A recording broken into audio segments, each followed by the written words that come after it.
એક હતો બ્રાહ્મણ અને એક હતો બાવો. બંને સાથે મુસાફરી કરવા નીકળ્યા, પણ મુસાફરીમાં તેમના બધા પૈસા વપરાઈ ગયા. ઉનાળાનો વખત હતો ને ખરો બપોર થયેલો, પણ પીવા માટે પાણી ક્યાંય ન મળે. ભૂખ પણ લાગેલી. બેઉ ભૂખ્યા તરસ્યા આગળ ચાલ્યા. રસ્તે એક વાણિયો મળ્યો. વાણિયો પણ એમની જેવો જ, એટલે કે એમની માફક, પૈસા વિનાનો અને ભૂખ્યો તરસ્યો હતો.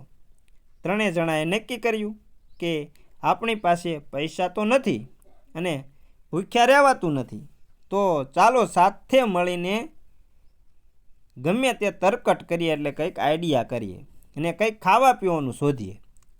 જે જડે તે સૌનું સરખા ભાગે. ચાલતા ચાલતા શેરડીનું ખેતર આવ્યું. બ્રાહ્મણ કહે, ઊભા રહો, હું ખેડૂતને અષ્ટમ પષ્ટમ ભણાવીને શેરડી લઈ આવું. બ્રાહ્મણ તો અંદર ગયો. નારાયણ પ્રસન્ન કહીને ખેડૂતને આશીર્વાદ આપ્યા અને શેરડીનું દાન કેટલું પુણ્ય કમાવી આપે છે અને પરભવમાં કેટલો ફાયદો થશે તેની વાતો સમજાવવા મહેનત કરી. પટેલ કહે, મહારાજ, મારે પરભવનું કોઈ પુણ્ય નથી જોઈતું. મારે થોડા ભંડાર ભર્યા છે કે હું બીજાને દાન જ કર્યા કરું. બ્રાહ્મણ તો વિલામોએ પાછો આવ્યો. બાવો કહે, વાંધો નહીં, એને આ ભવમાં જ ફાયદો થાય એવી ચમત્કારી ભસ્મની લાલચ આપી શેરડી લઈ આવું. બાવો તો ખેતરમાં જઈને અલેખ કરીને ઊભો રહ્યો અને હવામાં હાથ ફેરવી ચમત્કાર કરીને ભસ્મ કાઢી બતાવી અને પછી આ જે ખેડૂત હતો એને આપી. અને ખેડૂત કહે, બાપજી મહારાજ, તમારી ચપટી ભસ્મને હું શું કરું? મારા ચૂલામાં રોજ રાખના મોટા ઢગલા નીકળે છે. એના કરતાં એમ કરો, તમે ચમત્કાર કરીને હવામાંથી શેરડી જાતે જ કાઢીને લઈ લો ને. બાવાજી પણ વિલામોએ પાછા આવ્યા. હવે વાણિયાનો વારો આવ્યો. વાણિયાને ખ્યાલ આવી ગયો કે અહીંયા એમ ડાળ ગળે એમ નથી, એમ કંઈ સહેલાઈથી શેરડી મળે તેમ નથી. ખેડૂતને બરાબર ગળે ઉતરે તેવું કાંઈક ગતકડું કરવું પડશે.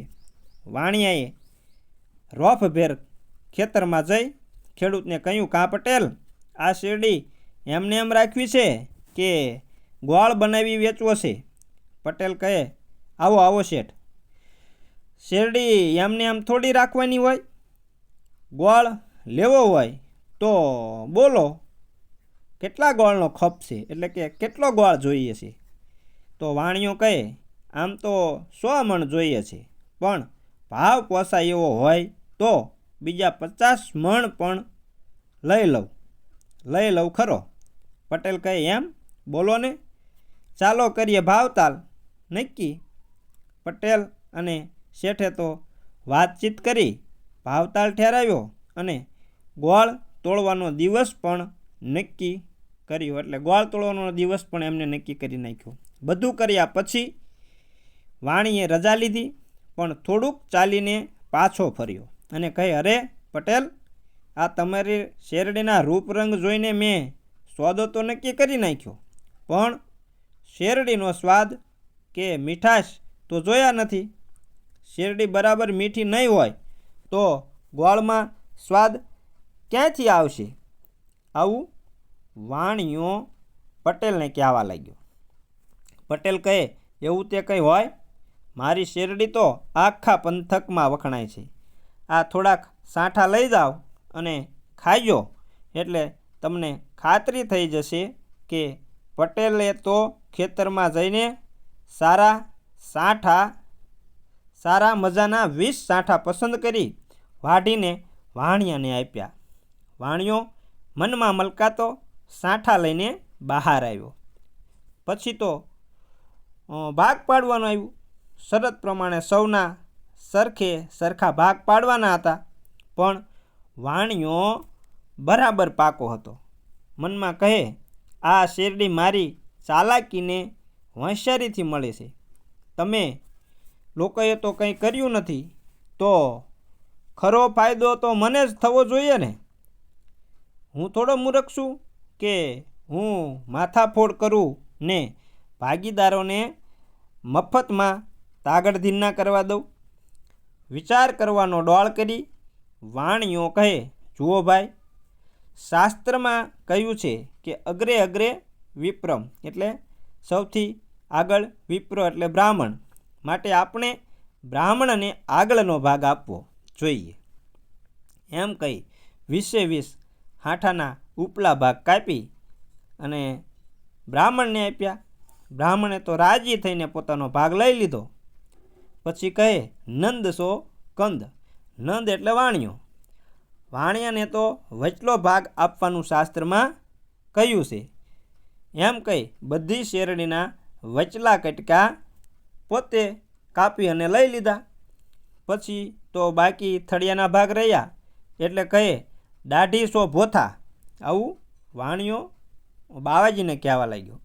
શાસ્ત્રના વચન છે કે દાઢી એટલે બાવાજીને ભોથા એટલે કે થળિયા દેવા જોઈએ.